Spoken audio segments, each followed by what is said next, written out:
So a few words. I think I counted it is the 6th full day of practice, and I hope you don't still count how many more days. Takže chcel by som povedať ešte pár slov. Rátal som to, že je to už 6. plný deň praxe a dúfam, že vy nerátate, koľko ešte vám zostáva do konca. But these days are very valuable because we have already built up a certain basis. A tieto dni sú veľmi hodnotné, lebo už sme si vybudovali určitú základňu. So please use it. And for this I would like to give 2 or 3 instructions to keep in mind. Takže to využite a chcel by som ešte pridať 2-3 inštrukcie, na ktoré je dobre pamätať. One is, if you can connect the sitting and walking meditation and not having big gaps in between, that can be helpful for the next sitting meditation. Jedna z takých rád, alebo niečo, čo môže byť užitočné, je, že ak dokážete prepojiť tú meditáciu v sede s tou meditáciou v chôdzi, aby ste nemali medzi tým veľké prestoje, to vám môže potom pomôcť pri tom nasledujúcom sedení. Of course, go to the toilet, drink something, but also this in a mindful way. Samozrejme, že keď potrebujete ísť na vecko, tak choďte alebo sa napite, ale robte aj to všímavým spôsobom.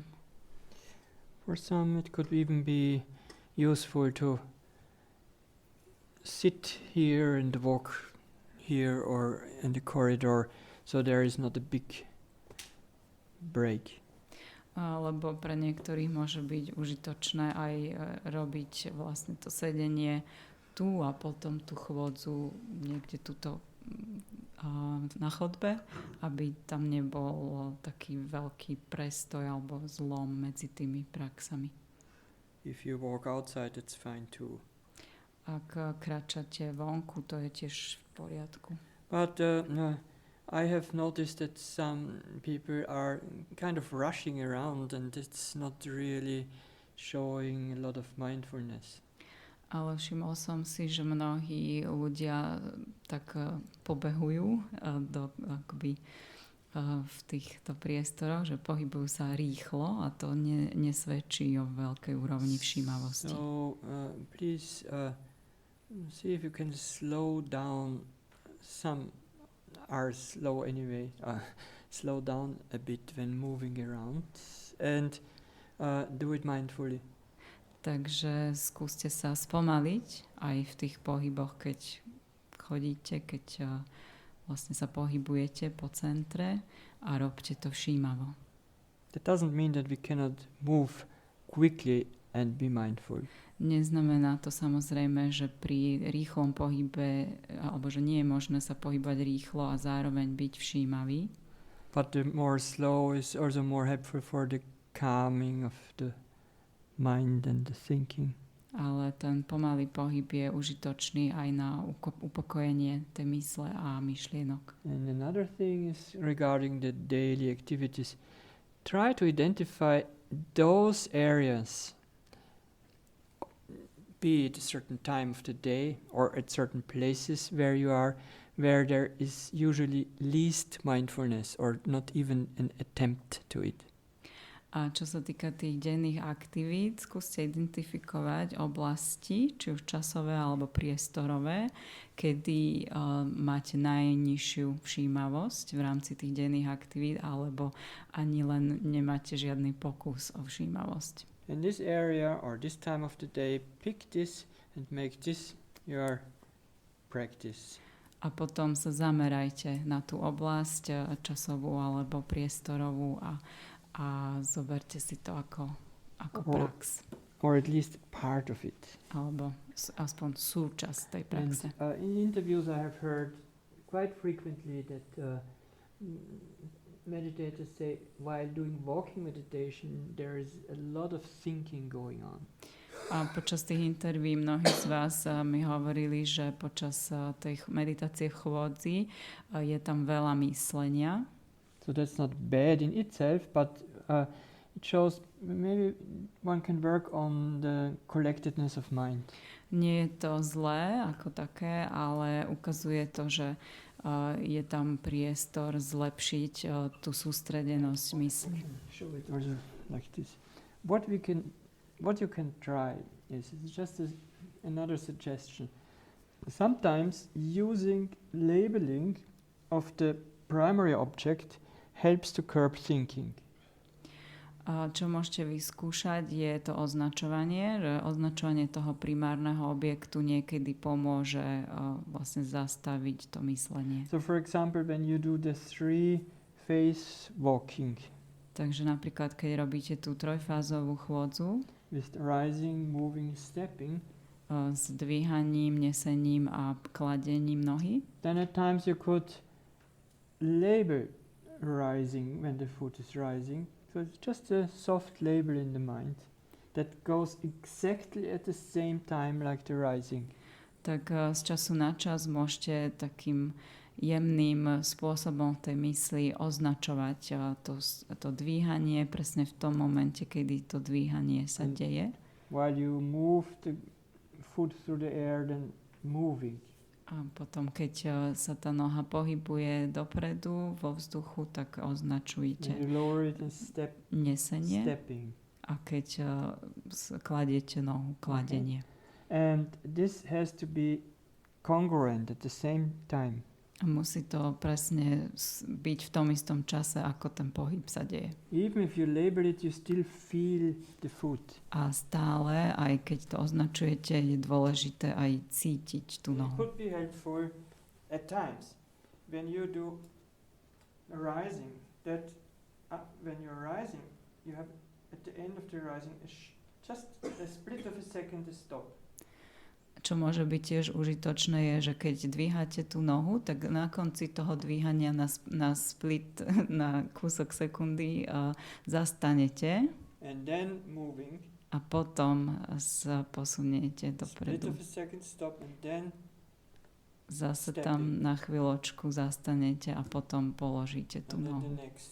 A potom ide druhá noha. And if while the foot is in the air you feel the foot which is on the ground, just ignore that.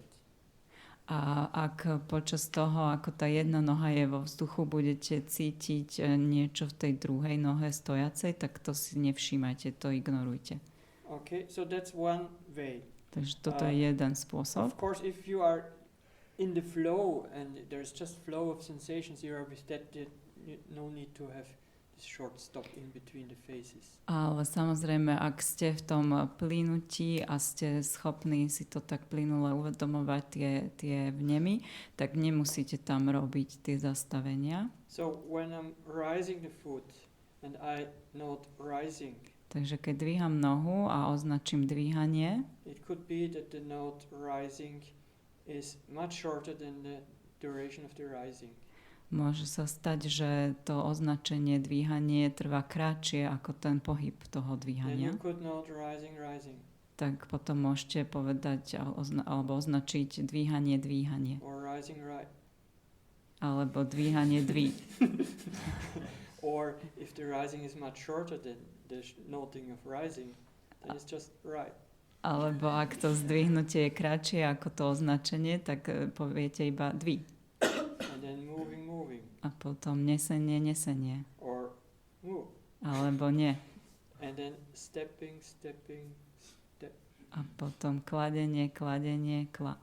So that the beginning of the noting is the beginning of the rising and the end of the noting is the end of the rising. Takže začiatok toho pohybu je začiatkom toho označenia a koniec pohybu je koncom označenia. The same applies to moving and stepping. A to isté platí pre všetky tie tri pohyby. Nesenie, kladenie. A toto je niečo, čo vám pomôže tú myseľ tam tak správne zamestnať.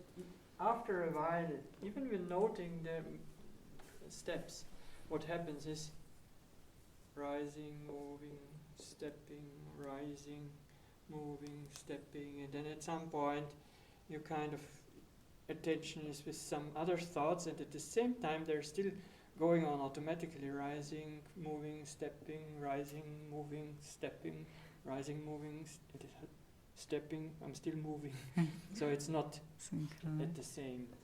Lebo čo sa niekedy stáva je, že sa to v tej hlave začne tak akoby automaticky prehrávať a pripája sa to ešte aj s inými myšlienkami a vlastne v hlave ide to označovanie, ale nie je to synchronizované s tým pohybom. So when you find out about this, then it's time to maybe stop or just continue, but try to synchronize the noting. A keď si toto uvedomíte, tak môžete na chvíľku zastať a potom znovu pokračovať, ale zosynchronizovať to označovanie. If this goes quite well, you also can drop the noting or just whisper it, but have more attention with the sensation. A keď sa vám potom s tým bude dariť, tak môžete postupne to označovanie zase pustiť, alebo si ho len tak šepkať a zostať hlavne spojený s tým vnemom. Look, there's a pressure which is going forward. Now it is almost just on the toes, and less pressure. Then there's just this last moment of tingling on the big toe, and then now it's airborne. Pri tom dvíhaní je tam celkom aj veľa tlaku. Keď tá noha sa dvíha, tak ten tlak sa presúva vlastne dopredu na tie prsty a potom je tam ten konečný moment na tom palci, také až chvenie pred tým, ako sa tá noha nakoniec zdvihne do vzduchu. And when moving, well, you think there's not much to be aware of. A keď je tam to nesenie, tak možno môžete mať pocit, že tam nie je veľa čoho si všimnúť. Moving can be continuous, it can be a little bit shaky, it can be like in an S. Ale to v skutočnosti to nesenie môže byť taký plynulý pohyb, alebo taký roztrasený, alebo v takom S. Like a flag in the wind. Ako keby to bola zástava vo vetre. It can feel heavy, or it can go by itself, or it needs a lot of pushing. A môže to byť na pocit také ťažké, alebo to ide samé, alebo si to naopak vyžaduje také veľké tlačenie. And then slow stepping, first moment of touch, or just the anticipation of the first moment of touch. A potom pri tom kladení je tam ten prvý moment dotyku, alebo očakávanie toho dotyku. A potom postupne tam prichádza tlak, možno nejaký pocit tepla alebo chladu. So that's when you work on the sensation of the feet and the meditation object of the walking. Takže toto je tá práca pri tých vnemoch na chodidle s tým meditačným objektom pri chôdzi. And at times using labeling. A z času na čas môžete používať to označovanie. Other times you might not use it, or you might even have a little more open awareness at times. Niekedy môžete to označovanie zanechať, alebo môžete mať takéto viac otvorené, rozšírené vnímanie. Okay, now we rush slowly into the interview. A teraz sa budeme pomaly ponáhľať na intervia.